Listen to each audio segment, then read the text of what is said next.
someday right with this atmosphere. And it took a healthy woman, my sister, okay, my older sister, seeing her be a wife, seeing her be a mother, seeing her learn, like when I tell you this woman has a gift of forgiveness, she has a gift of community, she gathers people together. Seeing her operate in healthy womanhood called me or brought me out of toxicity into a healthy version. And that's of what myself. happens when a woman is walking in her purpose. Come on, girl. That's what happens when a woman is walking in her purpose and doing what she should be doing. She can deliver and help to heal the masses. I'm sure there's so many other examples, but we just wanted to put those things out there. So you can just kind of look that up and realize that womanhood is for you. Healthy womanhood is for you, and it's something that you are to strive for. You know, you don't want to just stay in a state of being a female. But what are you going to produce on the earth that somebody can eat off of and say, man, I remember such and such. You know what I'm saying? She helped me do this. When you die, somebody should miss you. Somebody should miss you. You can always judge a woman by the fruit that she bears. There you go. So what is the output of a woman's existence? Ultimately, you know, I would rather lean more on a positive light than a negative, because I don't want it to seem like I'm judging. But there are assessments that I made of different women. It's like, okay, I wouldn't want to go in her direction because I don't want to bear the sort of fruit that she's bore. There it is. You know, the fruit. The fruit just that you you bear. So yeah, like us as 30, I'll be 32 and I'm 31. 10 days or something like that. You're 31, a fresh 31. Yes, I really am. And you know, the fruit that we've bore, we definitely have not, you know, had children. And we desire not to have children outside of a marriage. Yeah, you know, I think that we are truly waiting for the right moment when God says go, you know, so that we can truly manifest in our children's lives some of the things that we've discussed. I would absolutely aspire for my daughter to want to strive higher than me, but who else is she going to see that from? Facts. You're the primary role model in her life. Exactly. I have to be it. And they always say, what is that quote? They say, do as I say, not as I do. No. Do what I do. I'm going to show you what to do so that you can do it. Listen. 100%. I don't want to be that mom. Listen. You know? You ain't lying. And so let's just kind of throw out the characteristics of womanhood. Like, what does womanhood look like? And I'll start with this.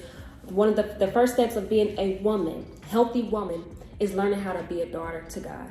Learning how to hear that. What I mean by that is hearing the voice of God. You can't walk into who you're called to be without getting instruction from the one who is telling you to walk somewhere. You know what I'm saying? So that is the first and most primary step of being a woman walking into womanhood, is saying, you know what, I've been letting everybody else talk to me, but what is God saying to me? Opening up the Bible, which is the inspired words of God. Open up Proverbs. You can read a Proverbs a day. There's 31 chapters of chapters in the book of Proverbs. Read one a day and you'll learn so much wisdom. You'll learn the voice of God just by something simple like that. And you'll learn who you're called to be. Proverbs speaks to women in aligning us with who we're called to be. I have the word masterpiece on my arm because that's in Proverbs. I read that I was a masterpiece in Proverbs, and it really spoke to my spirit. You know what I'm saying? So like, read Proverbs. It'll show you who you should aspire to be. So even if you don't have current role models around you, read Proverbs, like she said, maybe one a day, and God will start to order your steps. It takes a million things to happen for something to go well or bad. So God will align your steps. You know, I know there's a beautiful song that says our steps are ordered. You know, read Proverbs, God will start to send you those people. Listen. To aspire after. Absolutely. What are some other characteristics that models woman? I will piggyback off of what you said.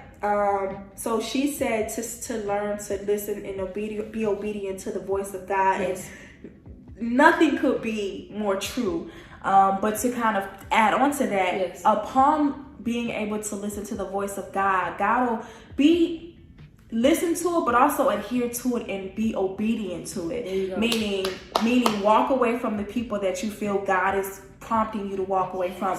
Welcome the people that you feel God is is prompting you to welcome, as well as knowing that aligning yourself with God in a way where you are submissive to Him is going to align you with being able to be submissive to a man in the future. Like, even when I'm dating, the fact that I'm not married, I'm definitely dating, but I am very much so a submissive sort of woman. And I don't mean just cooking and cleaning. I mean like not being argumentative. I mean never being disrespectful. Like I'm never going to raise my voice and yell or belittle a man. And I think that you can learn submission by just learning to submit to God first. That's it.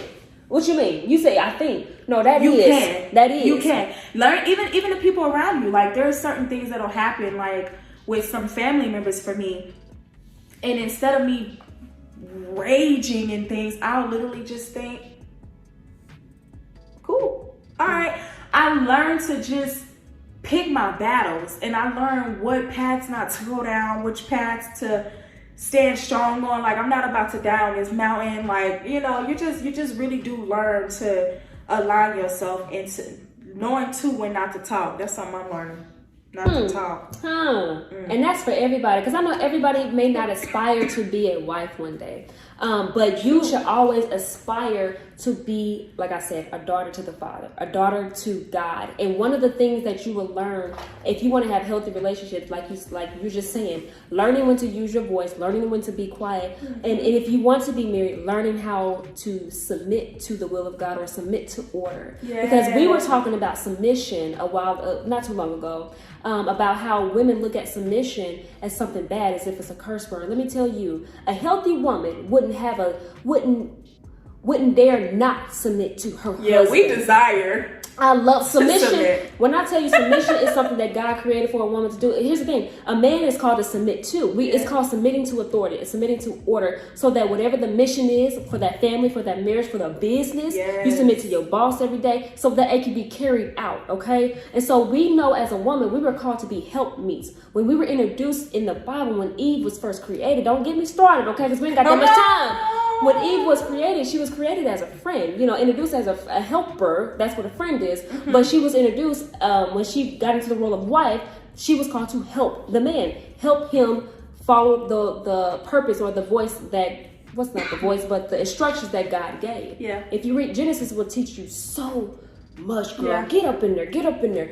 But in order for her to do that, she had to get in line with the will, with the purpose, with the mission.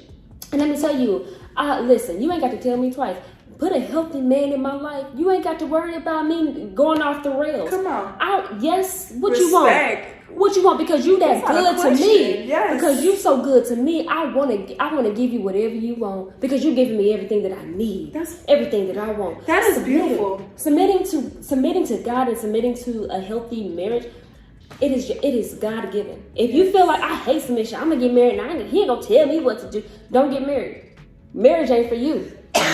Because you don't know health. You haven't reached healthy womanhood, let alone to be a healthy wife. And to piggyback off of that, it might not even be that marriage isn't for you. At that stage, that might literally just be the indication to let you know that you are not in womanhood, and that's where you need to start to work at, to strive. Because even if you think if you see submission as a negative thing, that in itself is indication enough that there is absolute healing that needs to take place within you, because that is rooted in something. It comes from somewhere, whether it comes from the way you see your mother do relationships, the way you see your father treat women when you were growing up, that sort of sentiment is rooted in something. So it is absolutely best advice for you not to proceed ahead with marriage and then having children, because then you're going to just perpetuate the same cycle of generational curses that we specifically said not to perpetuate. Now. So if you feel that way, examine yourself. And the greatest form of disrespect is lying to yourself. So you can't come back to us and say, oh, well, no, I don't got no trauma. I'm not disrespecting you, but you. Listen, a conversation. Listen, that's a whole nother. We're just hitting it and quitting. That's a whole nother conversation about submission. It's so beautiful. Let me just say that again and again. Being a submissive wife to a beautiful husband. God set that up so good. He set it up so good. Come on and be a man in my life. Be a man. It's like, be a man. The honor in it all. Be honoring it. Think about the way that Sarah submitted to Abraham. It is honor. Like, it's respect. It is immense respect. Like, we as women are not designed or created to lead a home. We're not designed and created to be that. And a woman who thinks that is okay, or that is in the order of God, I would just challenge you to question your experiences. Where is that rooted? A lot of times it's generational. They've seen their mothers do it. You know, like a cycle of women. They all just emasculate men, and they all just they run the house to the point where the man is like a little mouse in the corner, and it's disheartening. Girl, it really is. What I was about to say. It goes back to a lot of women choose men that they can run over because you are unhealthy in your. You think you're supposed to be a man, or you think you got to be rah in life and get your way and bombard your way. Like he wanted the kids. Yeah, and you chose a little jellyback dude, and that's probably why you're struggling right now, or thinking that you will struggle, because you got to be a healthy woman. Only healthy women attract healthy men. There it is. Come on. If you unhealthy yourself, that's why you got to get healthy first. You got to learn how to hear the voice of God, so that you can attract healthiness. Yes. So that you can be strong for your children. Y'all can have a strong unit. I can't speak too much into that because I'm not married. I'm not going to speak as if I'm a wife. But let me tell you something. I am a wife. We're wives. Let me tell you. We're wives. This is what I'm... We're wives.